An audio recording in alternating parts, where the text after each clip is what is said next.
Welcome again to another compelling episode of Winfield Cup Magic Memories, where the light at the end of the tunnel is looming fast, taking us towards our ultimate destination of saluting the 200 most significant moments that Premiership football has produced since 1982. Without further ado, we continue our random recollections with an afternoon that will never be forgotten by the people of Penrith. The 1990 major semi-final catapulted the once-struggling Panthers into their maiden grand final when they surged home in extra time to topple Canberra by 30 points to 12. Get a little kick ahead of Sir. Who's got it? Try. McCallum checks with the in-goal judge. Try to the Raiders. Carter from dummy half. Carter still going. His arms inside. Under the post. No, it was a bad pass. He kicked it. It's play on. They nearly slid him over. A metre away. A good pass, and he probably scores. They've got it from dummy half. The Panthers. Alexander's got his second. Last tackle. One tackle to try and get 1 point. Up the middle, Alexander. That's it, surely. Alexander said to Fittler, just give me an option on the inside. It's Fittler and Alexander who have worked another try. From the major semi-final of 1990, we travel back exactly 7 years to see Manly get the better of arch-rivals Parramatta in the 1983 major semi.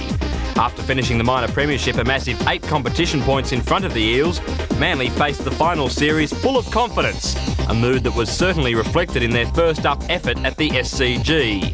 The Sea Eagles' 1910 victory saw them become the first side into the grand final for the second successive season.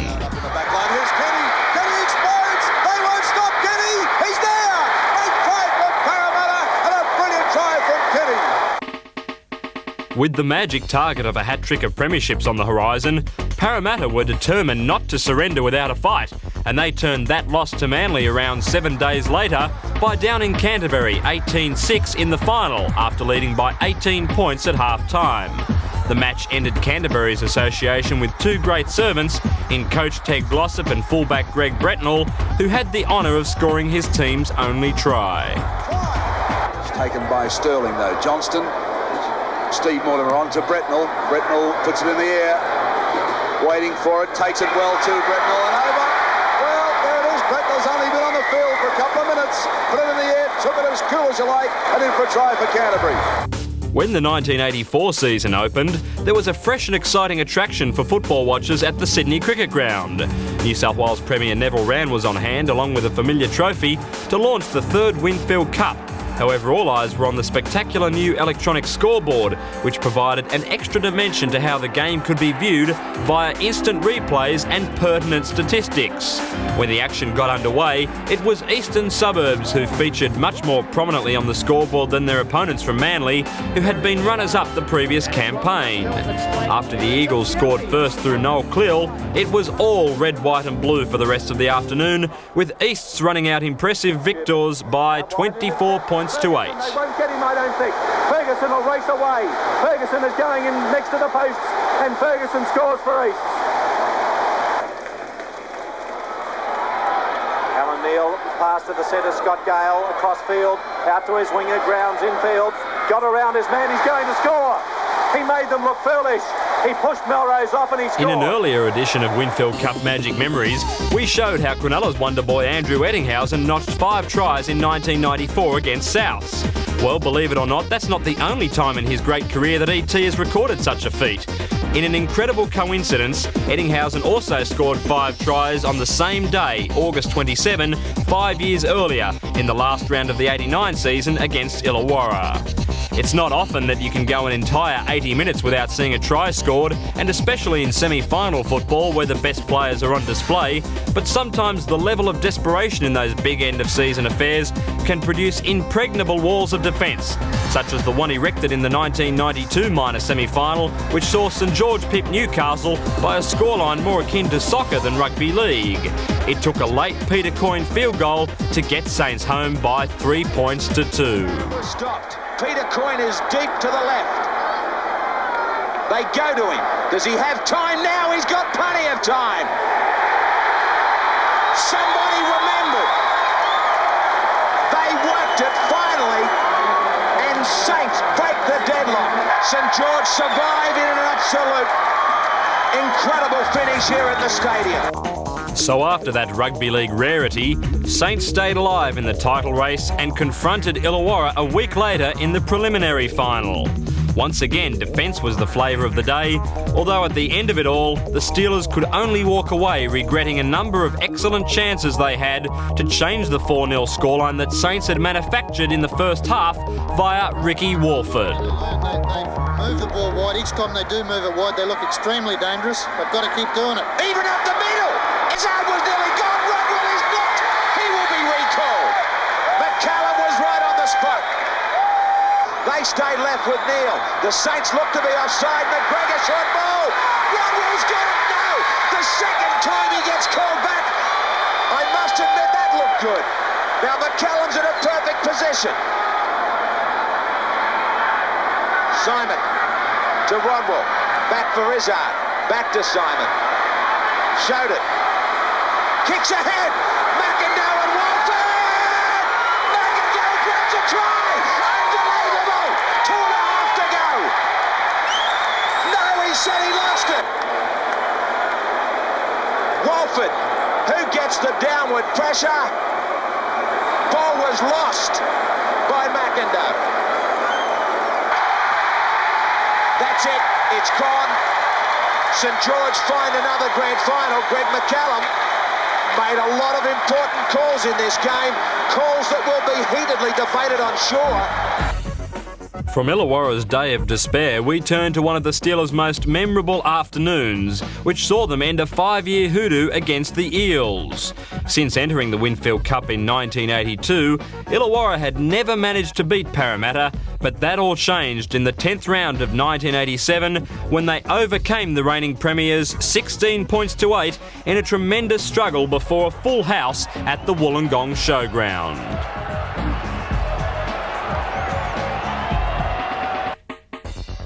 2 years earlier, Parramatta had turned on one of the most commanding semi-final displays in Winfield Cup history when they swept past Balmain in a muddy elimination match at the SCG. The 32-4 victory maintained Parramatta's quest for a 5th straight grand final appearance, although they were to be denied that dream by Canterbury Bankstown in the preliminary final a week later. And it was Price who sped it out the back to Taylor. Taylor to Kenny. They've got the numbers. Now it's Steve Ella.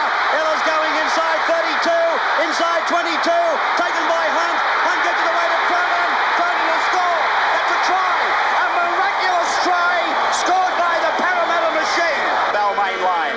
Mosley is the acting half. Sterling decides to chip. He'll score, Sterling. Yes, it's a try. It's a try adjacent to the upright. Mark Lowy to play it on 5. Ella goes to Sterling. Now it's Kenny. Kenny scores. This semi-final is now turning into a massacre. Player played back to Don Price, given to Sterling, now to Kenny, now it's on to Sharp and gone to Grove, and Grove is just too big and too strong, and he goes in through the tackle of Gary Bridge to score Parramatta's 6th try of the match. After losing the 1988 grand final to Canterbury, Balmain were fueled by the determination to go a step higher the following winter. For much of 1989, the Tigers struggled to obtain consistency in their play, but like a good racehorse, they were in top form at the right end of the campaign and sounded a stern warning to the other Winfield Cup contenders in the final round when they hammered fellow semi-final qualifiers Penrith 33-6 before a record crowd at Leichhardt Oval. The scrum was just a few seconds ago. Here come the forwards. Rhodes tries to stretch out. Freeman's still down injured. As they go wide, Neil. Courier will score. There's the try. Too many numbers. Superman and Dyer. Another confrontation. Here's O'Brien down the flanks. Inside pass finds Freeman. Freeman turns the ball back inside beautifully to Breaker. And pressure puts it down underneath the black and gold dot. The last tackle. Elias is calling for it. Freeman for himself. That is a terrific try. Everybody was sitting back worrying about everyone else but this man. Freeman took the opportunity right under the black dot. Referees, just like players and coaches, are only human as we know and therefore will make mistakes from time to time. However, that fact offered little consolation to the Manly Warringah players who saw victory evaporate through the biggest refereeing blunder in Winfield Cup history 4 rounds into the 1990 season. The Eagles were defending a slender lead when Brisbane hooker Kerrod Walters appeared to bomb a certain try 10 minutes from full time. However, referee Graham Annesley stunned everyone at Lang Park by awarding the 4-pointer, which ultimately gave the home side a lucky 14-12 verdict. To his great credit though, Annesley took the unusual step of making a public apology to the Manly club a few days later. There was nothing, and I mean nothing, that could bar Manly from victory in our next Magic memory, however, as they submitted one of the most outstanding performances in the club's proud history.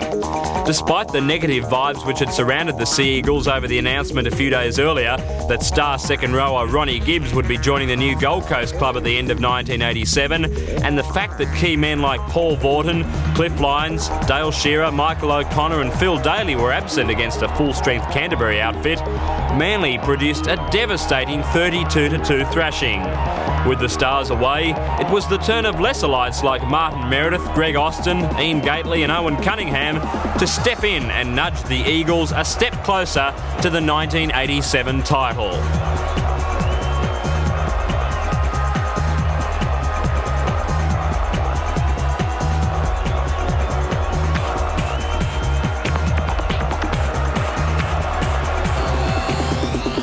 Speaking of thrashings, they don't come much heavier than the treatment that Canberra handed a hapless Parramatta in the second last round of 1993 at Bruce Stadium.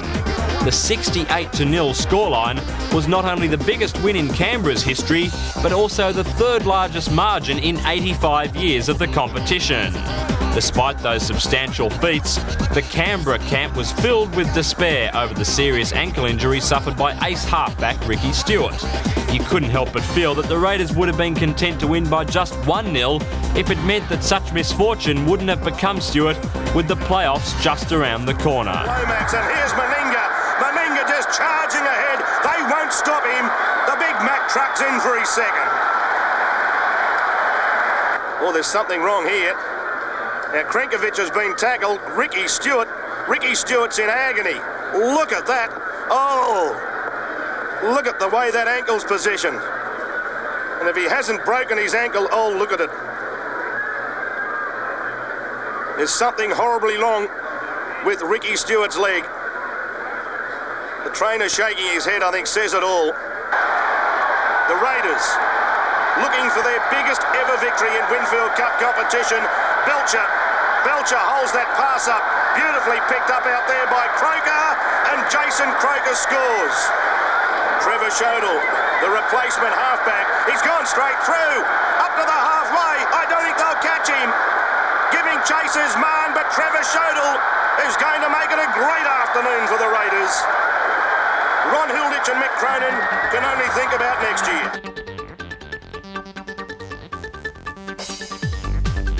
If there was an award for the greatest act of redemption in Winfield Cup history, it would be difficult to go past South Sydney three-quarter Steve Maven as the winner. Maven will probably always be remembered for his disastrous display in the 1987 minor semi-final against Canberra, in which a succession of his mistakes led to opposition tries in the first half. However, it didn't take long for Maven to restore both his self-confidence and that of his teammates. Round 2 of the 1988 Winfield Cup pitched the Rabbitohs into a tight local derby with Eastern Suburbs, and the outcome wasn't determined until the dying minutes when, you guessed it, Steve Maven shrugged off a couple of defenders to grab the match-winning touchdown.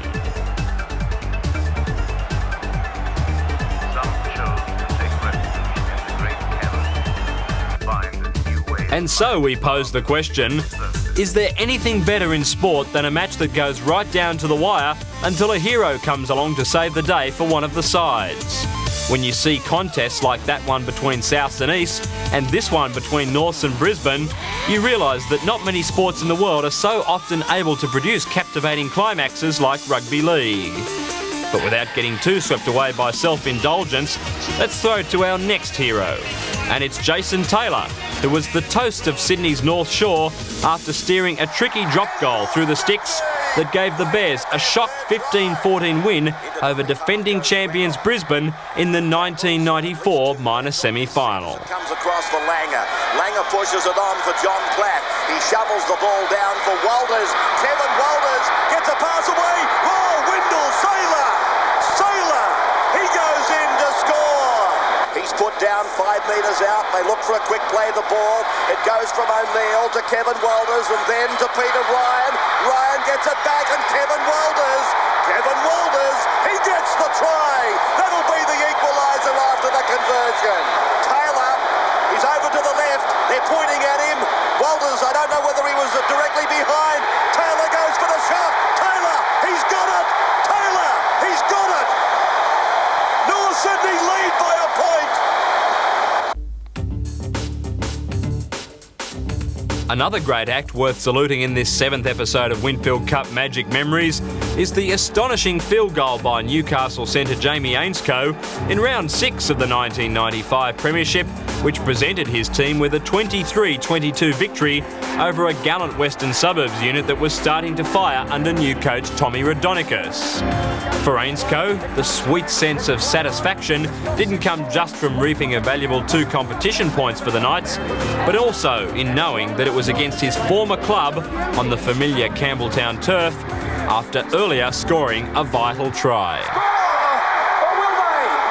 Yes, it's a try. A try to West. A miracle try out wide. You'll never see a try like this, and it's Jimmy Sedaris who scored. And West concede the penalty. McCormack with the tap. Wants to get on with it now. Newcastle needs some points. Here's Ainscough. He busts straight out of the tackle. Goes himself almost to the line, and he is over the line. He's done it single-handedly. Solo effort by Jamie Ainscough there. They've got 3 markers, West. They're all heading for Johns. He's coming back towards centre field. They're still after him. Now a chance for Barnes, is it, with the ball? Ross it was.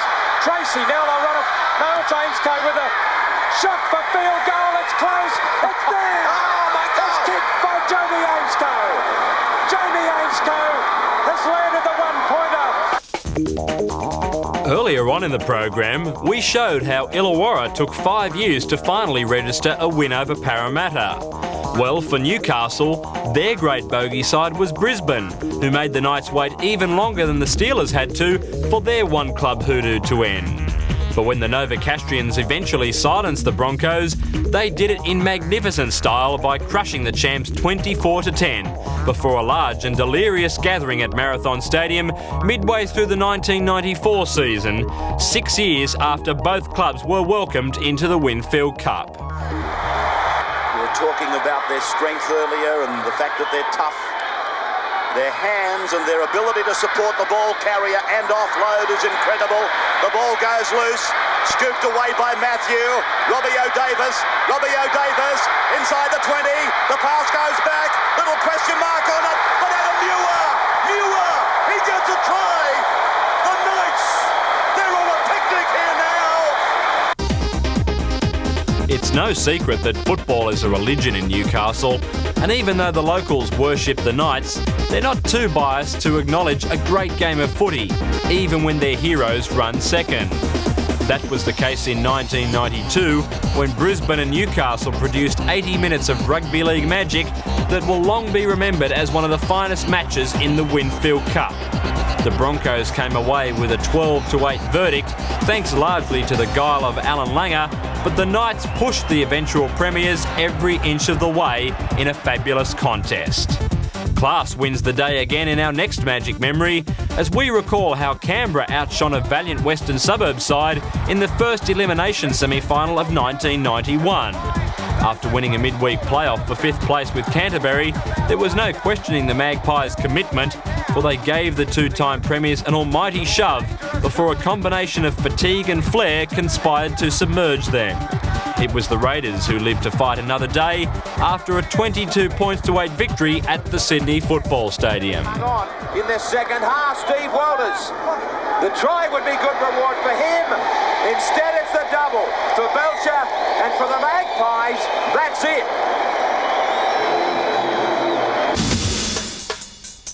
When Auckland came on board the 1995 Winfield Cup, They promptly gained widespread respect for their impressive attacking skills. However, that advantage was tragically offset by some serious defensive flaws. It didn't take long for those shortcomings to be ruthlessly exposed when North Sydney, who weren't widely acclaimed as an offensive force, ran in an incredible second-half tally of over 40 points at North Sydney Oval. After a tight first half in which the Bears led early, the match became like a training run for the Bears the longer it went on, and the visitors headed home embarrassed by a 48-10 scoreline. Matt Toshak only 15 out, keeps them on the boil. They're all on the right-hand side, the North Sydney players. Only 3 or 4 Warriors there. Larson straightens up, looking for support. There it is too, and it's Greg Florimo in for number 2. Larson, clearly an established State of Origin player, but he was in line for a kangaroo berth as they go again. And a Stewart, he'll find David Hall. Hoppy will chase with their support inside. The power, he might do it all himself. Gets back on his feet, and he's over for another one. The early stages of the 1995 season painted Auckland as something of a Jekyll and Hyde character, whose excellent performances at home contrasted sharply with their substandard offerings across the Tasman. But when the Warriors finally opened their account on Australian soil, they did it with enormous conviction, thumping Parramatta by 40 points to 4 in round 7, with 30 of those points coming in the second half. Down the sideline, Alexander inside. Has to stand and wait for it, gives it back to Hoppy. So much better, brilliant touch from Hoppy. Ocassini with a great ball. One more tackle remaining. Big line to the right if they can spread it, if they take the risk. Alexander will try and hurry it out there. Floating it nicely with numbers. Tatupu for Bell, who will have Hoppy outside and Blake inside. Stays with Blake, doesn't throw him a good ball. Now back to Alexander, kicking ahead, he'll win the chase. Dwayne Mann looking for 2, breaking away. Hoppy gets there.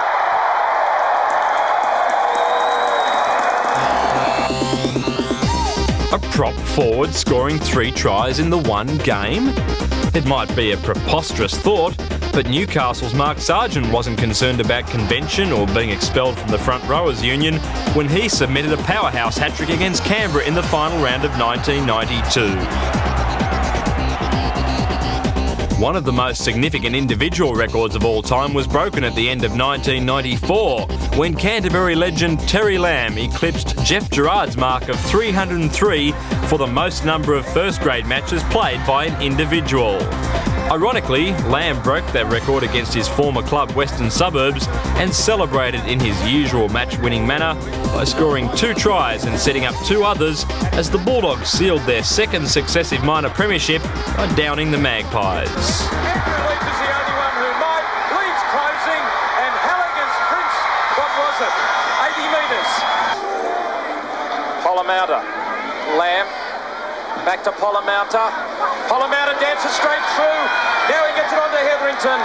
On now to Hughes, Stephen Hughes, back inside. Terry Lamb for his second. He's got it. Oh, what a way to celebrate, Baba. Second try of the game. We've got 18 minutes remaining in this match. Lamb cuts through, gets away from Affleck now. Looks for support. There's Pollamouta. Onto Williams. Leach comes at him. This is a race. The record books show that Canberra carried away the 1989 Winfield Cup, but to do so they had to walk a teetering tightrope over the closing stages of the home and away season. To reach the finals, the Raiders strung together 5 wins on the trot, but almost came to grief in the last round when they trailed St George 10-0 after 15 minutes before running out convincing 30-16 winners.